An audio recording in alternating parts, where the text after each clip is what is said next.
যে জিন্দেগি সেজদা নাই, যে জীবন মনের ইচ্ছা মতো চলে, এটা মানুষের জীবন না। না বাপ, আপনার সন্তান মানুষ হয় নাই যে বেনামাজি। সাফ বললাম, এটা অমানুষ, অমানুষ। এটা আপনি মানুষ বানাইতে পারেন নাই, আপনার জিন্দেগি ব্যর্থ। ওই বাবার জীবন ব্যর্থ, মুসলমান হওয়ার পরেও যে তার সন্তানকে নামাজি বানাইতে পারে। ওই মার জিন্দেগি ব্যর্থ, মুসলমান হওয়ার পরেও যে তার মেয়েকে পর্দানশীল বানাইতে পারে নাই। ওই জিন্দেগি ব্যর্থ জিন্দেগি। ঘর করে দিছে, ঘর করে দিছে। আমনে মূল্য ঘর করতে পারল। বহুত ব্যাড হইতে এরকম দুনিয়াতে। ছোটবেলায় বাচ্চার বাপ মরিয়া গেছে, হেইতে বড় হইয়া বিল্ডিং করছে, ঘর করছে, বিয়ে করছে, জমি জামা কিনছে। এটি অসুবিধা নেই, আপনি মরিয়া দেখেন হইতে পারবো? বলেন এরকম নাই তো? আপনি একেবারে উল্টে এলেছেন, ঘর করে দিছেন। ঘর করে দিছেন কি আবার?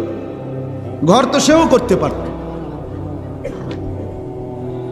কিন্তু তার আখেরাত বরবাদ করে দিলেন কেন?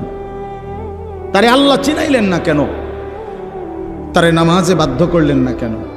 আপনি বলতেছেন শোনে না, শোনে না। তো এখন 16 বছর বয়সে না শোনে না, 7 বছর বয়সের সময় কিটছিলেন, চিরা চাবাইছিলেন।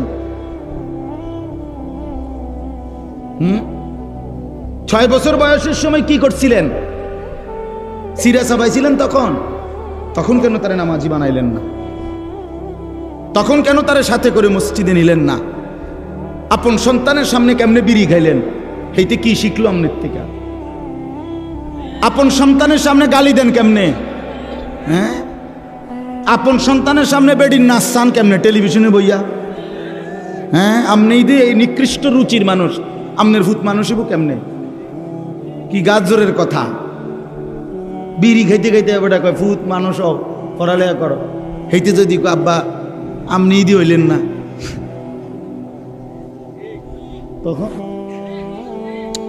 তখন কি জবাব কি?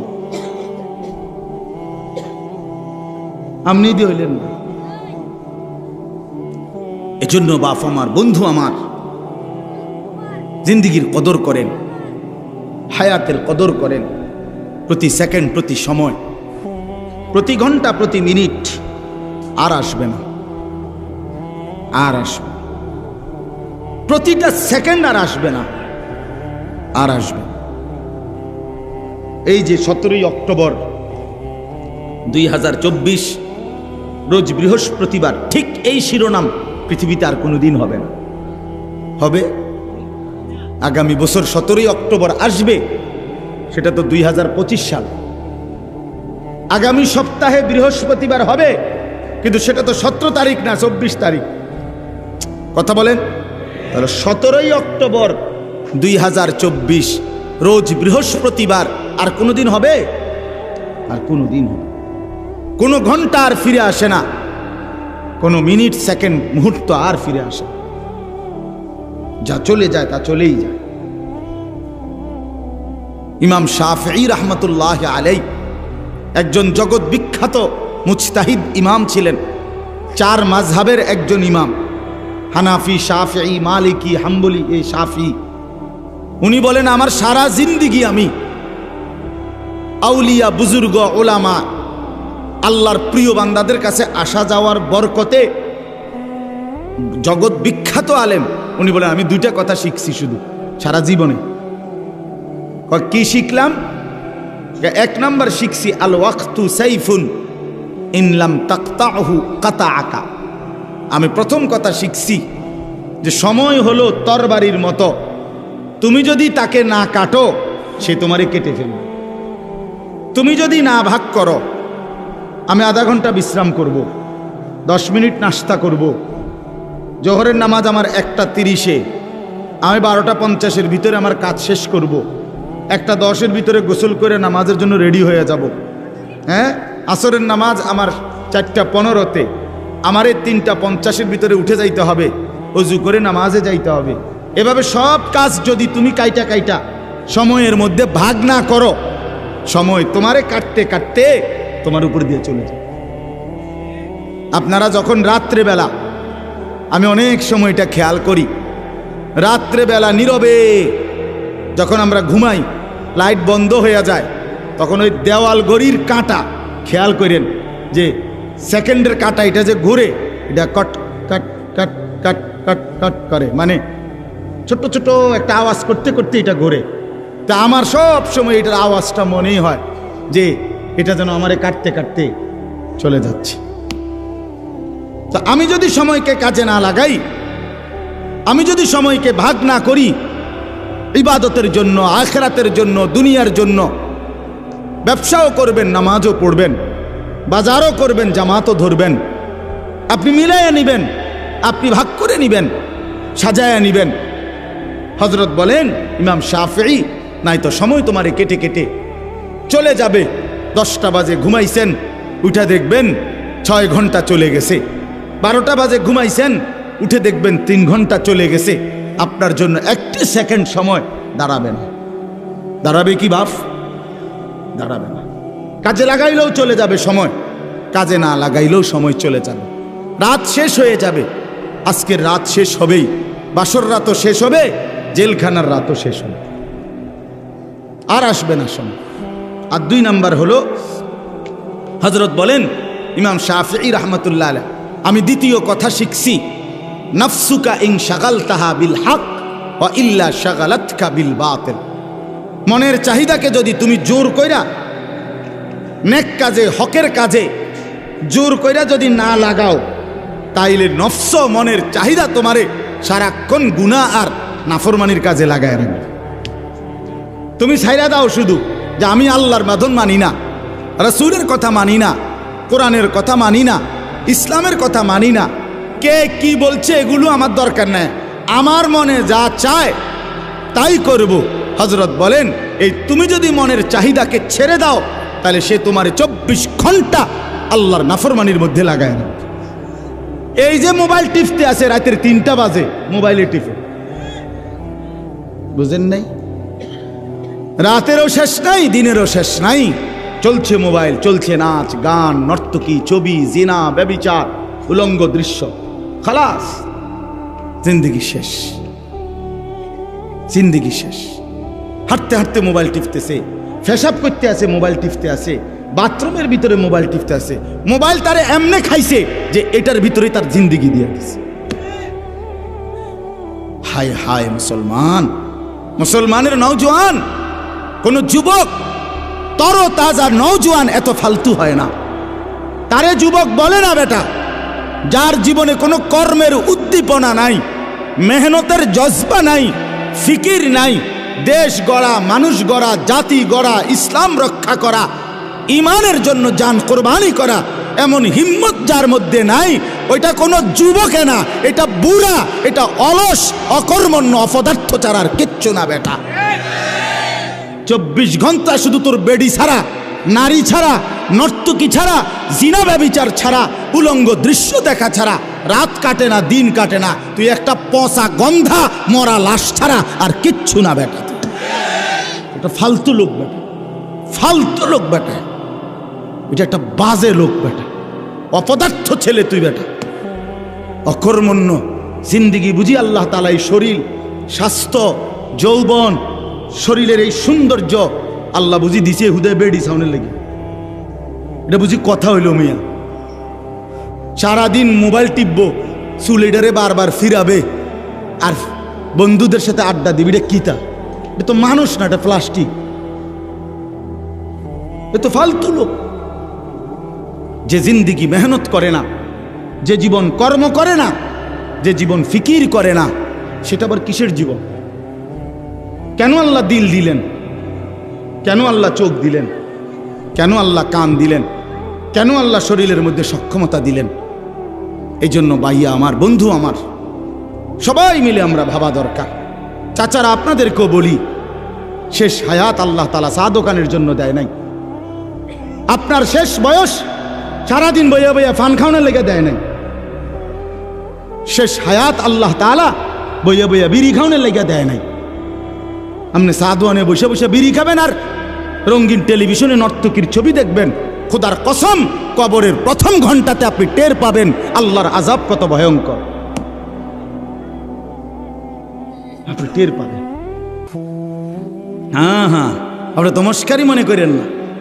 সুপারিশ, এটা মামুর বাড়ি না। হাউজে কাউসারের পানি এটি দোকানের পানির বোতল না, এইটা পানির বোতল না, বহুত দামি নিয়ামত। হ্যাঁ, হাউজে কাউসারের পানি এই পানির বোতল নাকি? তো আপনি এটা আপনি কইলেই তো দিয়ে লাগব। এইটাও তো এমনি দেয় না, এটাও তো কিনুন লাগে 15 টাকা দিয়ে। আর হাউজে কাউসারের এই দামি পানি রাসূলুল্লাহ সাল্লাল্লাহু আলাইহি সাল্লাম এমনি দিয়ে দিবে। আপনি বিড়ি খাইতে খাইতে হাউজে কাউসারের পানি খাই নেবেন। বাহ বাহ বাহ বাহ বাহ, ঘটনা কি তা? এটা এত সস্তা হয়ে গেল? হ্যাঁ, কি ঘটনাটা কি? আখেরাত এত সহজ মনে করলেন? আখেরাত এত কম দামি মনে করলেন? জান্নাত আপনি কি ছোট? জান্নাত কি তা আসলে? 2টা রুম আর একটা বাথরুম নাকি? 2টা রুম আর একটা বারিন্দা, এটা জান্নাত? তো আপনি কি মনে করছেন? এটা কি ভাবছেন? আল্লাহ আমাদেরকে মাফ করে দেন। এজন্য চলেন, আমিও ভাবি, আপনিও ভাবেন, বয়স্ক বাবারাও ভাবেন, নওজোয়ান ছেলে তোমরাও ভাবো। আরেকবার ইনসাফের সাথে ভাবো ভাইয়া, জিন্দিগির আপাদ মস্তক, রাতের কি খবর, দিনের কি খবর, সকালের কি খবর, বিকালের খবর। 365 দিনে কোনো দিন ফজরের নামাজ পড়তে মন চায় না। আর এই কেমন জানোয়ার জিন্দিগি তুমি গঠন করছো? এ কেমন অমানুষের জিন্দিগি তুমি কাটাচ্ছ? মুসলমানের ঘরে তুমি কেমনে ঘুমাও? তোমার মতো দুশ্মন কেমনে ঘুমাও? 5 ওয়াক্ত নামাজ, 1 ওয়াক্ত নামাজ পড়তে চায় না। এ কেমন জিন্দিগি? মুসলমান 30 বছর কেমনে মিশা কথা কয়? 30 বছর একজন মুসলমান টানা কেমনে সুদ খায়? প্রতিদিন একজন মুসলমান ব্যবসায়ী ওজনে কেমনে কম দেয়? কি মুসলমান? একজন মুসলমানের ঘরে প্রত্যেক দিন কিভাবে টেলিভিশনে নাচ গান, উলঙ্গ ছবি, নাটক, সিনেমা প্রতিদিন চলবে, এটা মুসলমান? কোনোদিন মনে পড়বে না এটা গুনাহ? কথা বলেন না আমার। আপনার কি কোনোদিন মনে পড়তো না এটা কি? প্রতিদিন আপনার বিবি বাচ্চা, নাতি নাতনি এরা ডেইলি টেলিভিশন চায়, প্রত্যেক দিন নাচ গান দেখে। আপনার চোখের মধ্যে একটু ভাঁজও নাই, আপনার কপালটার মধ্যে একটু টেনশনও নাই, আপনার চোখে এক ফোঁটা পানিও নাই। আহা, আমার বাচ্চার কি হবে, আমার বিবির কি হবে, আমার সন্তানের কি হবে? আপনাদেরকে শুনাই বাপ। এক সাহাবী ছিলেন ওয়াসিলা ইবনুল আসকা, আমরা নিজে কিতাবে পড়ছি। ওয়াসিলা এই সাহাবীর নাম। এই সাহাবী একদিন ওনার ছেলে, উনি মিশরে থাকতেন, ওনার ছেলে রোমে, মানে আজকের ইটালি, এই রোমের খ্রিস্টান বাহিনীর বিরুদ্ধে সাহাবী নবীজির ইন্তেকালের পরে সাহাবীর ছেলে যুদ্ধে গেছে কাফেরদের বিরুদ্ধে। যুদ্ধে খ্রিস্টান বাহিনী এই সাহাবীর ছেলেকে বন্দী করছে, বন্দী কইরা অন্ধকার কারাগারে আটকায় রাখছে।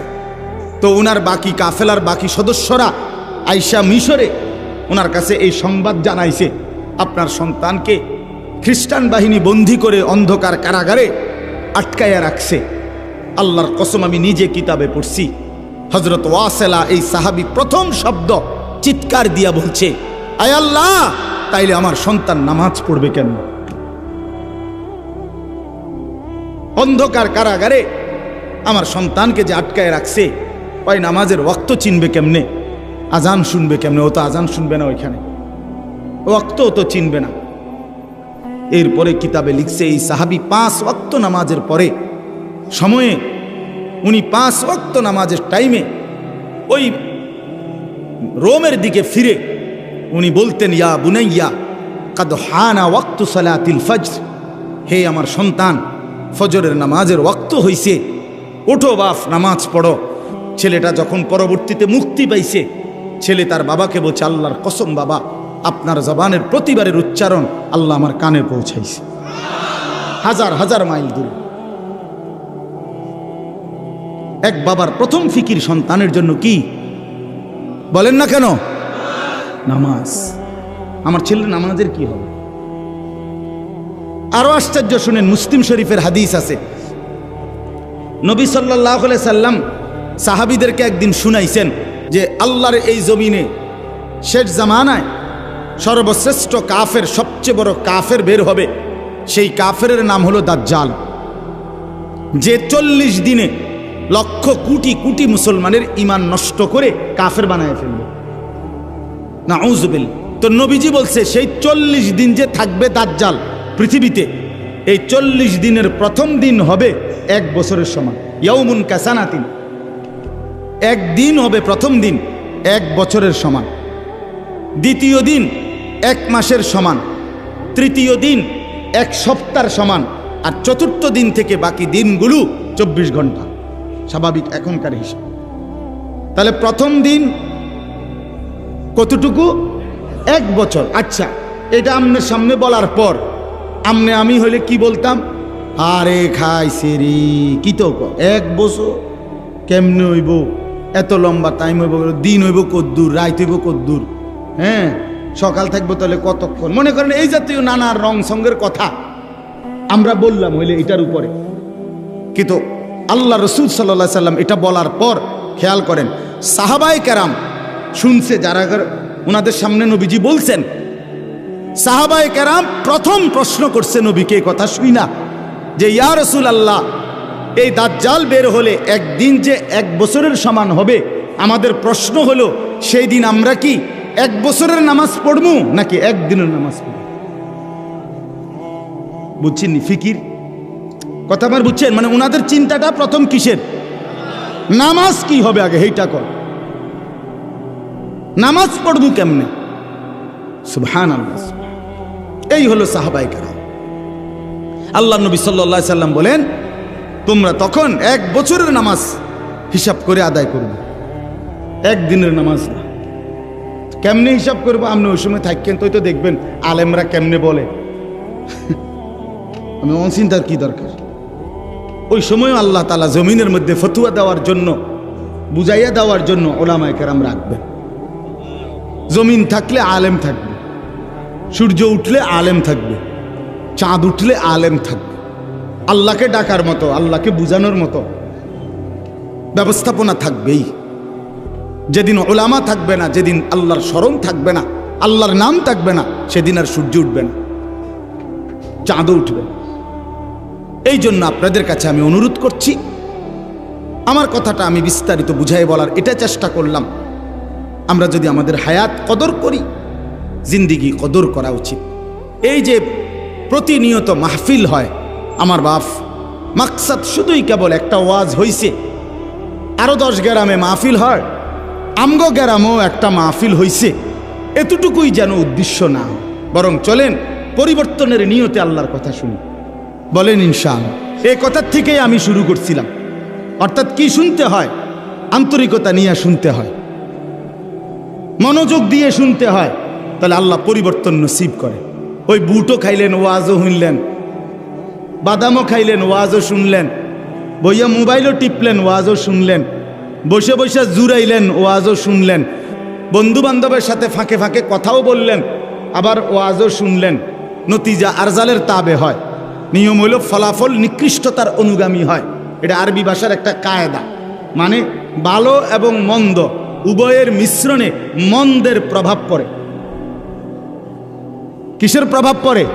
এটারে কয় আরজাল। আরজাল মানে নিকৃষ্ট জিনিস। মনে করেন একটা টাঙ্কিতে, গাজি টাঙ্কি 500 লিটারের, এইটার ভিতরে মোটর দিয়া পানি পুরাইছে, পুরাইতে গিয়া মোটরের থেকে যে পানি পড়তেছে পাইপ দিয়ে, এটা খুব ফোর্সে পড়ছে, অনেক পানি, তাইলে পবিত্র পানি, কিন্তু সাথে এই ফাঁকে দিয়া একটা অন্য পাইপ দিয়া 1 ফোঁটা 2 ফোঁটা 4 ফোঁটা করিয়া করিয়া ফুটতে ফুটতে এখানে কয়টা ফেসাবের ফোঁটাও পড়ছে। তো ফেসাবের ফোঁটা পড়ছে নয়তো 30 ফোঁটা, আর বাকি পুরাটাই পবিত্র পানি, মানে মোটরের পানি। এখন এই দুইটা মিললা ফলাফল কি? এই নতিজা কিসের আসছে? মানে ফলাফল আসছে কোনটার?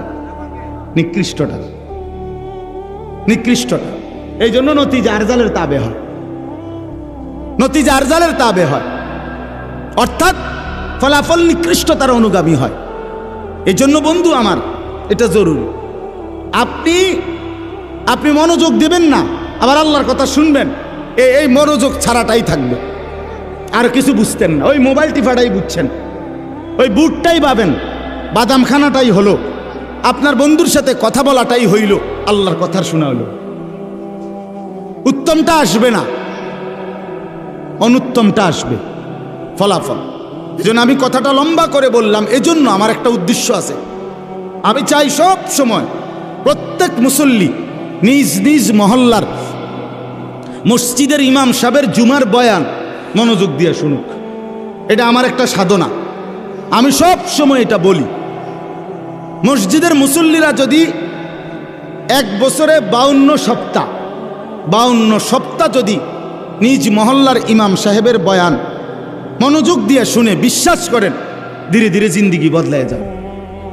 এতদিন শোনার পরও আপনার কোনো লড়াচড়া হয় না, আপনি কিতা শুনলেন? 52 সপ্তাহ বছরে, এবার 30 বছর ধরে আপনি জুমার নামাজ পড়েন, তো 30-52তে কতগুলো সপ্তাহ, কতগুলো নসিহত শুনলেন। ওমা আপনি অনবিরিয়ে গান, আপনি কিতাব শুনেন, আপনি বইয়ে বইয়ে সাধুয়ানে গপ মারে। এখনো আপনি আগ করলে গালির লগে মাটির তলে সাপ উঠতে দেয়, এমন নিকৃষ্ট গালি দেয়। মধ্যে তো আপনি কি ওয়াজ শুনেন, কার কথা শুনেন, কারে কয় কে শুনে, আপনি দি কোনো লড়াছড়া নাই, পরিবর্তন নাই। কথা বোঝেন নাই আমার কথা? তো ছিল কি হবে, পরিবর্তন হবে। একদিনে বলি না, আপনারে বলি না যে আজকে রাতের ভিতরে আপনি আব্দুল কাদের জিলানি হইতেই বলে একদম টাঙ্গাই এলাম, এটা কি এমন কিছু? বলেন না, আপনারা এটা বলছি তো? একদিনে কি জুনায়েদ বাগদাদি হওয়া সম্ভব? জুনায়েদ বাগদাদি নিজে হইছিনি একদিনে, তো আপনি হইবেন কেমন? তাহলে বিষয়টা তো এটা না, বিষয়টা হলো মনোযোগী হওয়া, চেষ্টা করা, আমলের জন্য আগানো। ধীরে ধীরে আগাইলে আল্লাহ তাআলা বরকত দেবে। আল্লাহ আমাদেরকে তৌফিক দান করেন, আল্লাহ আমাদেরকে কবুল করে নেন, আল্লাহ তাআলা আমাদেরকে ফিকির দান করেন।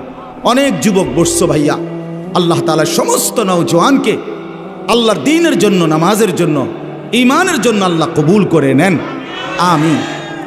আমি যে আয়াত আমি পড়ছি, এই আয়াতটার এবার বাকিটুকু সময় সংক্ষিপ্ত কয়েকটা কথা বলতে চাই। আগে একটা কথা বোঝেন, মনোযোগ দিয়ে। এখন সবাই মনোযোগ দিছেন তো? বুট টুট নাই তো কারো লাগে? সাবধান, বুট খাওয়া কোনো নিষেধ না। আপনি মাহফিলের মুনাজাতের পরে সাথে সাথে তো আর প্যান্ডেল খুলতো না, আপনি এরপরে 1 ঘন্টা বুট খাইয়েন বই, আমার কোনো অসুবিধা। আপনি 14 গোষ্ঠীর বুট সব আপনি খাইয়েন, কিন্তু এখন মনোযোগী হন, ঠিক কিনা বলেন না কেন? ইনশাআল্লাহ এরপরে ওলামায়ে কেরাম বয়ান করবে, আমার শায়েখ বয়ান করবে, আপনারা মনোযোগ দিয়ে শুনে মুনাজাত করে এরপরে যাবেন, বলেন ইনশাআল্লাহ। তো দেখেন, এই আয়াত বুঝাইবার জন্য আমি আগে 2টা কথা বলি। 1 নাম্বার হলো, কোরআনুল কারীমের একটা বৈশিষ্ট্য হলো, কোরআনুল কারীমের কোনো কোনো জায়গায় একটি বিষয় প্রথমত সংক্ষিপ্ত আলোচনা হয়, আবার ওই বিষয়টাই অন্যত্র বিস্তারিত আলোচনা হয়। এটা কোরআনের একটা বৈশিষ্ট্য। আল্লাহ তাআলা এক জায়গায় সংক্ষেপে বলছেন, আরেক জায়গায় ওই কথাটাই ব্যাখ্যা করে দিয়েছেন। এজন্য কোরআনের ব্যাখ্যা কখনো কখনো কোরআনের অন্য আয়াত দ্বারা করা হয়। তাফসীরুল কোরআন বিল কোরআন, এটা হলো প্রথম কোরআনের তাফসীর। কোরআনের প্রথম তাফসীর করা হয় যে কোরআন দ্বারাই কোরআনের কি হয়, তাফসীর হয়। মানে একদিকে সংক্ষেপে, তো এইটাই আরেক দিকে বিস্তারিত আলোচনা আছে। তো কোরআনুল কারীমের মধ্যে সূরা ফাতিহা আমরা সবার মুখস্থ। আলহামদুলিল্লাহ সূরা পারেন না এমন ভাগ্যবান কে? হাত উঠানছে, আপনাদের কিন্তু ছবি উঠাইতাম। কথা বলেন না কেন? আলহামদুলিল্লাহি রাব্বিল আলামিন, এই সূরা আমরা আলহামদুলিল্লাহ সবাই পারি না? পারি। আচ্ছা, এই সূরাটা আমরা এইভাবে পারি কেন? সবাই পারি কেন? আমরা এত বেশিবার পড়ি কেন? আল্লাহ তাআলা সেই ফজরের নামাজ থেকে নিয়ে আসা পর্যন্ত ফরজেও, সুন্নতেও, নফলের মধ্যেও, ওয়াজিবের মধ্যেও, এছাড়াও যত নামাজ, তাহাজ্জুদ, আউয়াবিন, ইশরাক, চাশ, সমস্ত নামাজের মধ্যে আল্লাহ তাআলা সূরা ফাতিহাকে এভাবে প্রত্যেক রাকাতে অংশগ্রহণ অন্তর্ভুক্ত করাইলেন কেন? কারণ হলো কথাটা খেয়াল করেন, এক মানুষের জীবনে, এই যে আমরা মানুষ, আমাদের জীবনের সবচেয়ে বেশি প্রয়োজন কি? সবচেয়ে বেশি প্রয়োজন হলো ভাতের থালা, নাকি? জি না, সবচেয়ে বেশি প্রয়োজন মানুষের হলো হেদায়েত। কি বলেন? বলেন। অর্থাৎ আমি আমার মন মতো চলবো না, আমারে আল্লাহ তাআলা যেন একটি সুনির্দিষ্ট পথ, দিক নির্দেশনা দেখাইয়া দেয়, আমি সেই পথে, সেই নির্দেশনা মেনে আমি চলবো, বিনিময়ে জান্নাতি হব। এইটা যদি মিলে যায়, আচ্ছা আপনারা আরো সহজে বুঝবেন।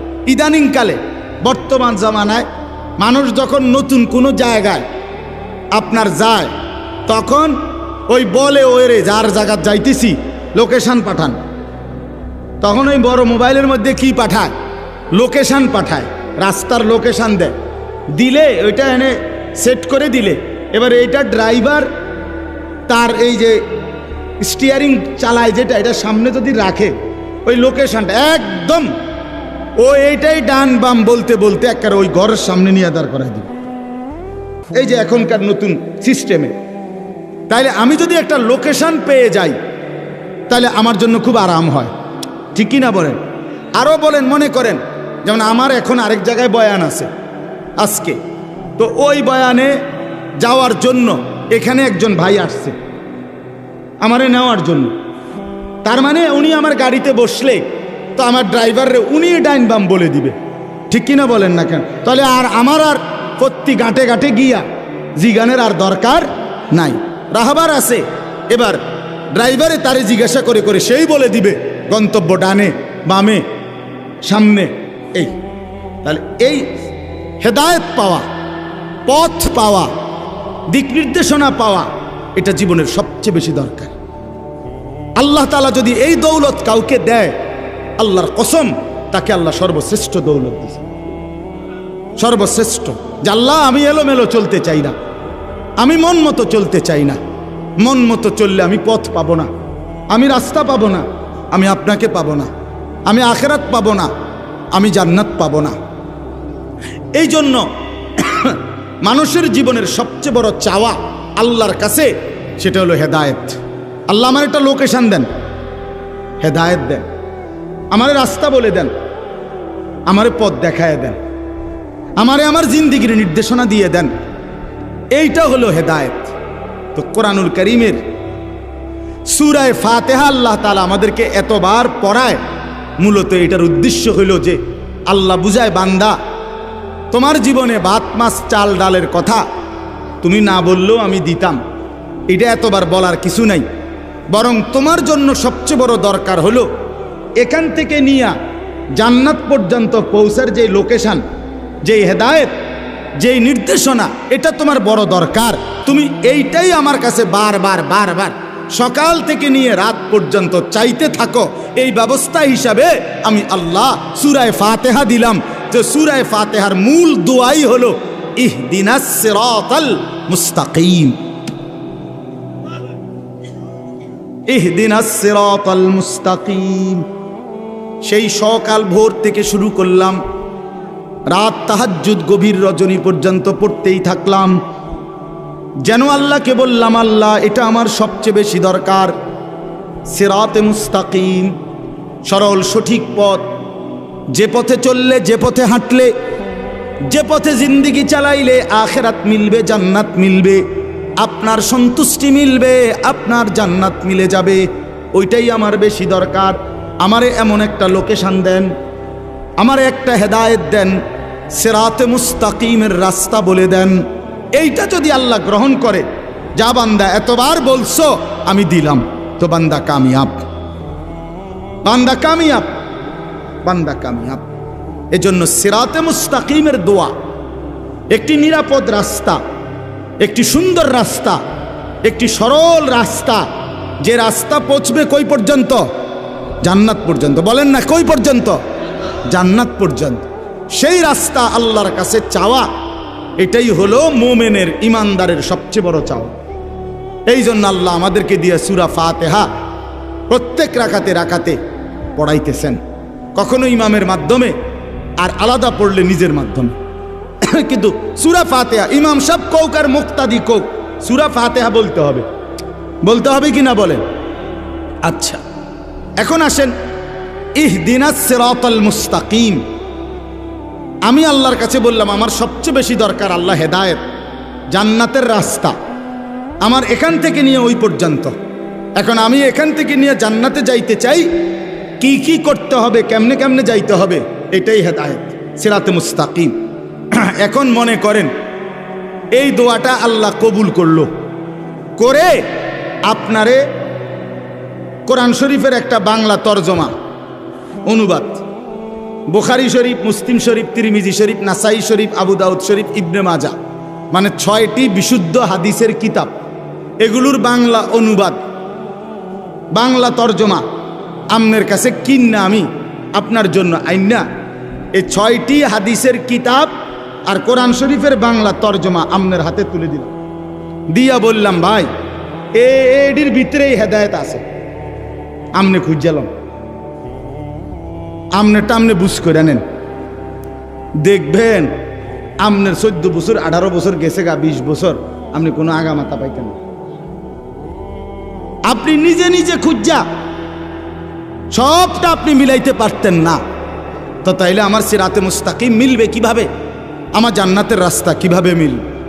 তখন যেন কথা খেয়াল করেন পরের আয়াত সিরাতাল্লাযীনা আনআমতা আলাইহিম, এর পরের আয়াত এটা কিনা অর্থ হইল আল্লাহ সিরাতে মুস্তাকিম মানে সরল রাস্তা, হেদায়েত আপনি তো আমারে দিবেন, তবে আমারে আমার হাতে দিয়ে দিল হইতো না যে তুমি এডির থেকে টকায় খুঁজা নাও, তাইলে আমি পারতাম না, বরং আপনি আমার আগে যাদেরকে সিরাতে মুস্তাকিম দিছেন এমন নেককার, এমন নেয়ামত প্রাপ্ত বান্দা আপনার যারা, এমন কাউরে আমারে মিলাইয়া দেন,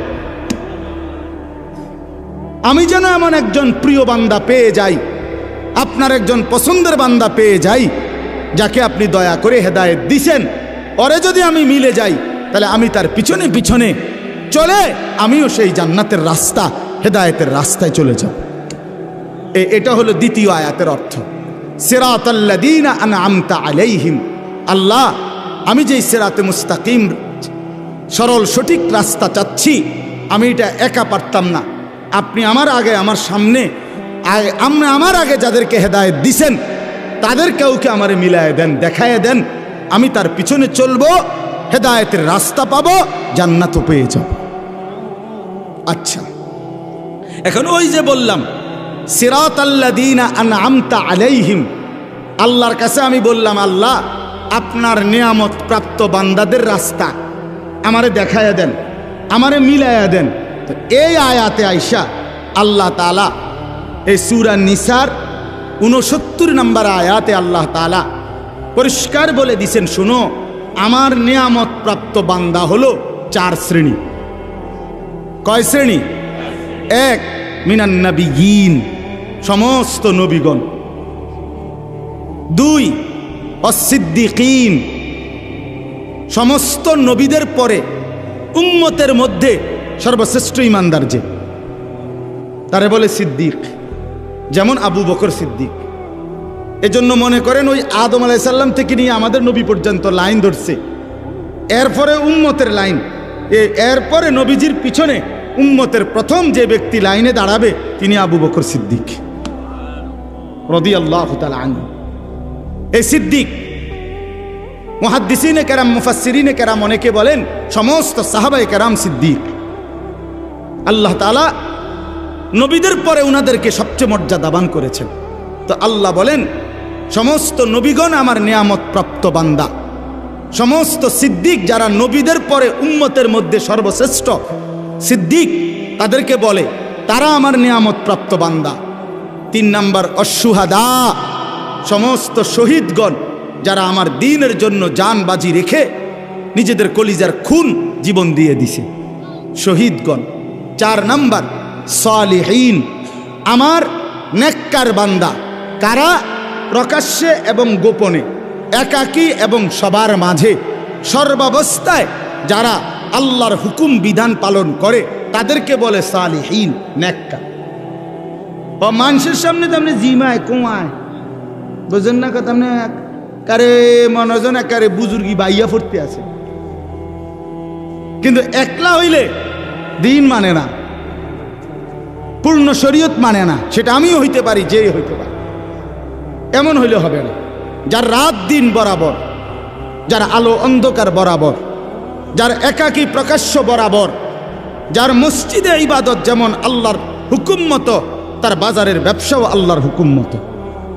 কথা বুঝছেন কি না বলেন? সর্বাবস্থায় সব হালাতে আল্লাহর হুকুমের উপরে যে নির্ভর করে থাকে তারে বলে সালেহীন, নেককার, আল্লাহর প্রিয় বান্দা, আল্লাহ ওয়ালা।